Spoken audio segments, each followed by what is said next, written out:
추미애 장관이 추석 당일 어제 이제 오전 고 김홍영 검사와 관련된 SNS를 올리면서 검찰 개혁을 강조했습니다. 근데 갑자기 이렇게 추석에 좀 SNS 활동이 많아진 것 같은데 평론가님, 제가 잘못 생각하는 건 아니죠? 많이 늘어난 것 같죠? 사실 저 고 김홍영 검사 같은 경우는 상부의 어떤 부당한 지시나 폭언에 의해서 스트레스를 많이 받았고 그로 인해 안타까운 결과가 나타났기 때문에 그런 사람을 전례로 들면서 검찰 개혁하겠다는 메시지 자체는 저는 뭐 틀린 건 아니라고 봐요. 그런데 이 추석을 앞두고 추석 전후에서 한동안 침묵하던 추미애 장관의 SNS가 활발해진 것은 오 김홍영 검사님 사건과는 별개로 추미애 장관 개인적인 어떤 정치적 의도가 있는 것은 아닌가 해석을 우리가 충분히 해볼 수 있는 대목인 것 같고요. 사실 추미애 장관 아들 의혹과 관련해서 아주 중요했던 청탁 외유 관련해서 동부지검이 추석 연휴 직전에 무혐의 처분을 내렸습니다. 불기소한다고 발표하지 않았습니까? 네. 그것조차도 사실은 너무 성급한 수사 결과 발표가 아니었느냐는 지적이 야당에서도 나왔고 심지어는 대검 검토팀에서도 보완 수사 요청을 했지만 동부지검장, 김관정 지검장이 내가 책임지겠다고 안 받아들이고 발표한 셈이거든요. 네. 이게 일각에서는 지금 민주당에서 추석 이전에 추미애 장관과 관련된 의혹을 빨리 털어버리자는 주문을 강하게 했기 때문에 동부지검에 호응한 것이다라고 보는 의혹의 시선도 존재하는데 그렇다면 추미애 장관이 추석, 이른바 밥상 민심이라고 하지 않습니까? 물론 코로나 때문에 예년만큼 많은 분들이 모이진 않았지만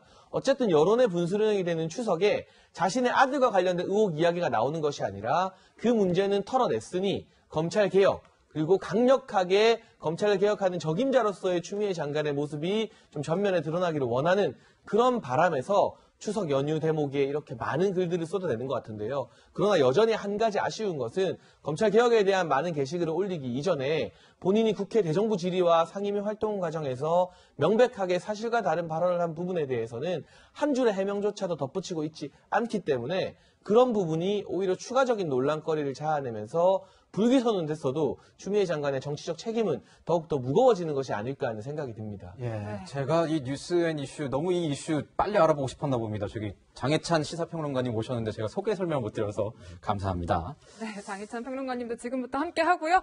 지금 이 표현을 좀 보면요. SNS 글에 일부 정치검찰이 정권 또 언론 권력과 결탁했다라는 표현도 들어갔는데 참 여러 가지 해석이 가능한 표현인 것 같은데 어떻게 보세요? 누굴까라는 거죠. 보시면은 정확한 워딩 이거예요.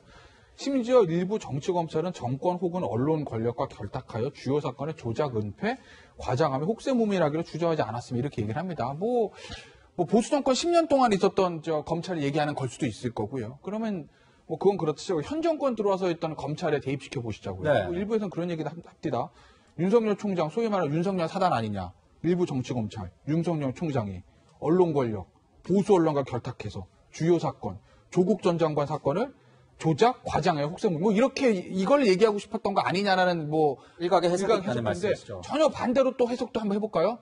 일부 정치검찰, 서울 동부지검이 정권, 추미애 법무부 장관과 결탁하여 주요 사건, 아들 사건을 은폐해서 혹세무민을 주저하자. 뭐 이렇게 해석할 여지도 있는 것이거든요. 그런 일각의 해석이 있다는 말씀. 입장에 따라서 그렇기 때문에 글쎄 모르겠어요. 추 장관이 과연 이 타이밍에 이거를 가지고 이제 들어온 건 아마 제가 말씀드렸던 완전히 상반된 두 개 해석 중에서 후자의 해석보다 즉 서울 동부지검보다는 아마 윤석열 총장을 겨냥한 거 아니냐라는 해석이 맞겠죠. 추미애 장관 입장에서 보면. 근데 제가 해석한 반대 해석, 서울 동부지검을 여기 주어놓은 해석, 그 해석에 대해서는 어떻게 대답하실 건지 하나 궁금하고 또 하나는 김홍영 검사 불쌍하죠. 그리고 뭐 검찰의 조직문화 좀 약간 군대식 조직이 있었던 거 저도 알죠. 네. 그러니까 뭐 조국 전 장관도 그렇고 추미애 장관도 그렇고 김홍영 검사 찾아가서 뭐 검찰개혁 얘기하는 것도 할 수 있는데 정말 검찰개혁이 중요한 거는요. 검찰에서 수사받다가 스스로 목숨 끊을 피의자들 있지 않습니까? 그게 더 중요한 거 아니에요?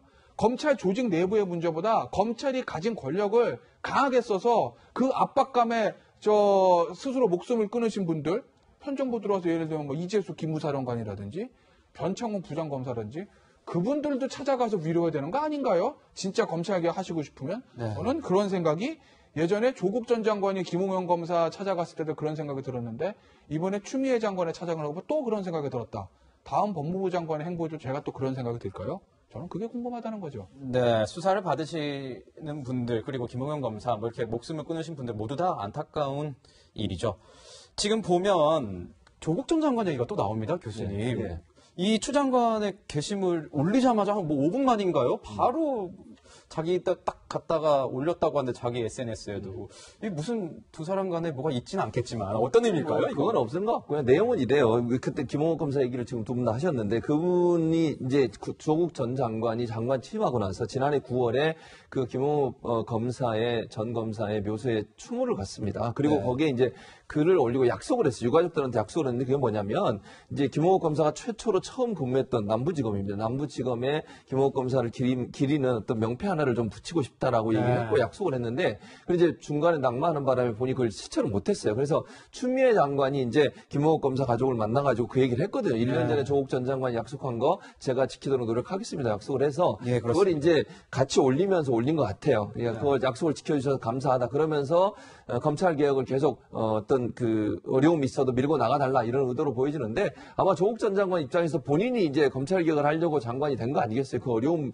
여러 가지 뭐 논란도 있었고 비판도 있었고 낙마를 결국 할 수밖에 없었지만 네. 그럼에도 불구하고 그런 어려움을 뚫고 본인이 어쨌든 법무부장을 하려는 의도가 검찰 개혁이었고 그걸 완성시킬 수 있는 사람이 추미애 장관으로 판단한 것 같고요. 네. 그래서 아마 그런 글과 함께 본인의 어떤 그 응원의 메시지랄까요? 이런 부분이 올라간 것이지 뭐 두 사람이 무슨 의견이 일치하거나 아니면 뭐 통화가 있거나 이런 건 아닌 것 같고 아마 본인이 추진하던 것을 추미애 장관이 잘 완성해 달라는 의미로 아마 올린 것으로 보여집니다. 네, 저도 작은 명패 그 붙인 그 사진 보니까 진짜 네. 좀 마음이 많이 안타깝긴 하더라고요. 네, 네. 네, 지금 추 장관은 연 이틀 이제 SNS에 글을 올려서 검찰 개혁을 굉장히 강조하고 있는데 본인과 관련한 어떤 의혹들에 대해서는 여전히 묵묵부답입니다. 관련한 영상 먼저 준비되어 있습니다.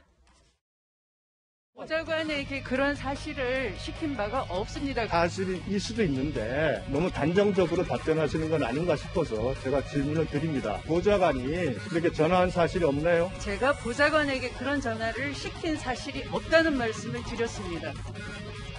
당 대표실의 보좌관이 6월 14일, 6월 21일, 6월 25일 세 차례에 걸쳐서 군부대 관계자와 3번 통화한 기록을 동부지검이 확보했다. 들은 바가 없고요. 지금 의원님 통해서 듣습니다. 지시한 바 없다고 약속하시는 거죠? 아니, 의원님께 약속을 할 필요는 없고.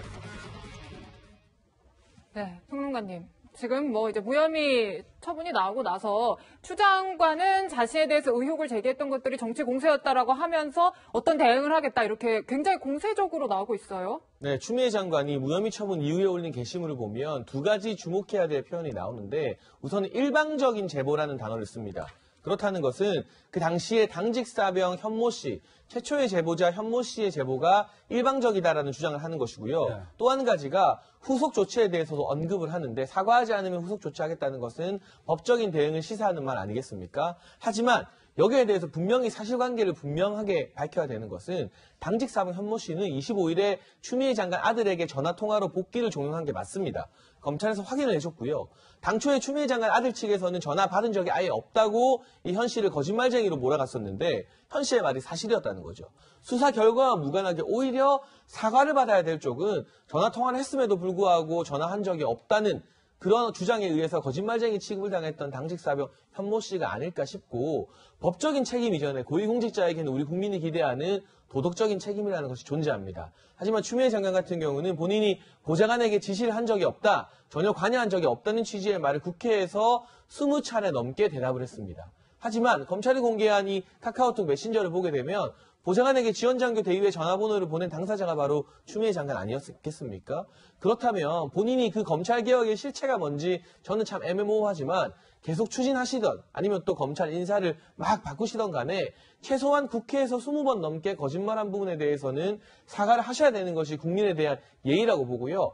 야당에게 사과하라는 것도 언론에게 사과하라는 것도 아닙니다. 국무위원에게 월급을 주는 세금을 내는 우리 국민들에게 국무위원으로서 국회에서 거짓말한 것에 대해서 사과를 하는 것이 저는 국민을 무시하지 않는 길이라 보고 그 사과한다고 해서 법무부 장관직 수행하는데 지장이 생기는 게 아닙니다. 물론 과거 같은 경우에는 김태호 전 총리 후보자 같은 경우에는 거짓말한 게 드러나서 바로 낙마하기도 했습니다만 그 정도 책임을 요구하지 않더라도 최소한 사과 정도 내야지 잘못을 한 게 명백한데도 사과 한마디 하지 않고 장관이니까 그냥 넘어가서 자기 하고 싶을 만만 하는 그런 수준의 정치가 한국 정치가 되어서는 안 된다는 생각이 많이 듭니다. 예, 이 당직사병 저도 이제 현모 씨 측이랑 전화 통화를 좀 해봤는데 뭐 추석 이후에 뭐 사과를 할 경우 안 할 경우에 대해서 저 본인들이 더 다시 반응을 보인다고 하니까요. 아마 추석 이후까지 이 일이 계속 뭐 무혐의는 낮지만 추석 이후까지도 계속 이 뭔가 공방이 이어질 것 같아요. 거기다가 이제 국감 시즌 아니겠습니까? 국감 시즌이면은 이 여야 정치인들, 여야 국회의원들이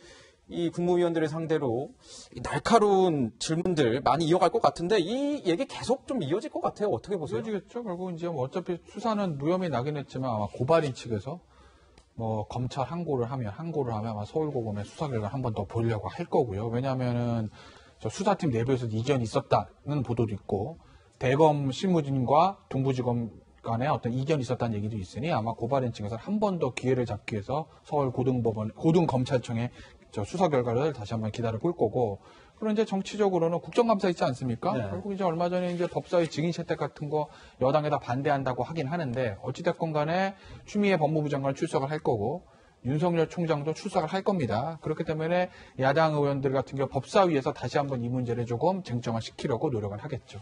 네, 특히 좀 관심이 많이 모이는 게요. 예정된 이 대검찰청 국감입니다. 윤석열 검찰총장이 참석을 할 텐데 과거에 이 윤 총장은 많은 이 국감 어록을 남긴 바 있는데요. 먼저 목소리 들어보시겠습니다. 혹시 사람이 충성하는 건 아니에요? 저는 사람에 충성하지 않기 때문에 제가 오늘도 이런 말씀을 드립니다. 지금까지 검사로서 윤석열 변한 게 있습니까? 전혀 없다고 자부하지요. 자부까지는 몰라도 정무 감각이 없는 거는 예나 지금이나 똑같은 것 같아요. 그러니까 정무 감각. 이명박 박근혜 정부 때와 문재인 정부를 비교하면 어느 정부가 그나마 중립적입니까? 직급은 달랐지만 이명박 정부 때 대통령 측근과 이런 분들을 구속을 할 때 별 관여가 없었던 것으로 상당히 쿨하게 처리했던 기억이 나고요. 네, 윤석열 검찰총장의 이때까지의 국감장에서의 발언들 좀 듣고 왔는데 올해도 국감장에 윤 총장이 서면은 질문들이 쏟아질 거란 말입니다. 교수님 어떤 게 좀 많이 논란이 될까요? 아마 이제 두 가지일 것 같아요. 여야가 각각 다른 질문을 할 것 같은데 이제 야당 입장에서는 아무래도 그 윤석열 총장 관련된 가족 관련된 수사가 지금 진행되고 있잖아요. 이런 부분에 대해서 아마 얘기가 나올 가능성이 있다는 생각이 들고, 그 다음에 이제 추미애 장관 관련된 질의가 계속 될 겁니다. 아마. 네. 이제 이 반대로 말씀드렸는데 제가 여당 입장에서는 아마 이제 그렇죠. 가족 관련된 문제가 나올 텐데 저는 이게 정치적으로 보면 여야가 입장이 완전히 바뀌었어요. 잘 보세요. 인사청문회 때 가족 관련 문제에 누가 공격을 했습니까? 지금의 이제 야당이 공격을 했고 여당이 방어를 했고 지금은 이제 반대가 됐거든요. 또 이런 상황이 계속되는 게 정치적 입장을 가지고 얘기할 게 아니라 정말 국민들이 알고 싶어하는 그런 부분들을 집중적으로 공격해야 된다. 그렇지 않으면요, 국민들이 볼 때는 이게 피로감만 쌓여요. 이게 정치적 입장에 따라 서로 입장이 달라서 공격하고 방어하고 이런 일이 반복되면은 과연 국회의원들의 저런 행동에 대해서 정말 진실성이 있는지 국민을 위한 행동인지 그렇게 생각할 수 있겠습니까? 저는 아니라고 보거든요. 또 하나 이제 문제가 되는 건 추미애 장관 관련해서 아마 한두 번 질의가 있을 걸로 보여지는데 하루 이틀 정도. 그런데 이게 계속됐을 때 과연 그러면 효과가 있을 거냐? 그 부분도 들어봐야 되는가. 결정적인 질문, 결정적인 한방을 가지고 질의해서 정말 국민들이 반응할 수 있는 여론의 변화를 이끌 수 있는 정도까지 와야 되지. 그게 아닌 상태에서 정말 질의한 공방은 계속하는 피로감 쌓여가지고요. 도리어 공격하는 측에서 안 좋은 영향을 받을 수도 있어요. 그런 부분을 잘 고려하셔서 국감이라고 하는 것은 정말 국민들이 정부가 부처가 제대로 일하는지를 관리하는 곳이에요. 네. 그 일이 잘 이루어질 수 있도록 했으면 좋겠습니다. 네, 참 주목되는 이번 국정감사는 10월 7일 추석 연휴 끝나고 시작이 됩니다. 어떤 발언들 나올지는 주목해서 지켜봐야겠습니다.